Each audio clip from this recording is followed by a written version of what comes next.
Shabbat Shalom. Rabbi Daniel Gordis tells a wonderful story. When his daughter was a little girl, she said to him, "Abba, what did God look like when she was a little girl?"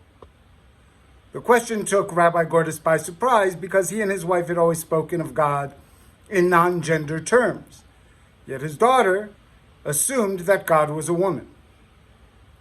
We all, in one sense, create God in the image we wish God to be.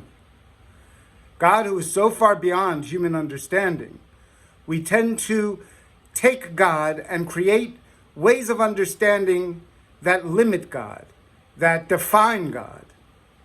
That's not always a bad thing. As human beings, sometimes that's something we must do. But how do we know that we aren't just making God comfortable for ourselves, making God into an image we can live with, whether or not that is truly what God is, and whether or not we are truly asking ourselves what God wants?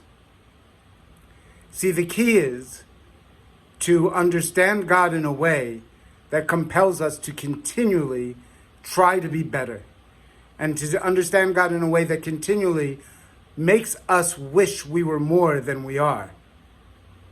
There's a great story that Abraham Lincoln, during the first year of the Civil War, was getting very depressed because the war was not going well. And his Secretary of State, a man named Seward, said to him, "Don't worry, Mr. President. God is on our side." Lincoln responded, "That's not what I'm worried about. I'm worried about, are we on God's side?" When we think of God, do we ask ourselves, are we on God's side? Do we ask ourselves, what is God demanding of me? What does God want of me? And are we doing our best to provide it? Shabbat Shalom.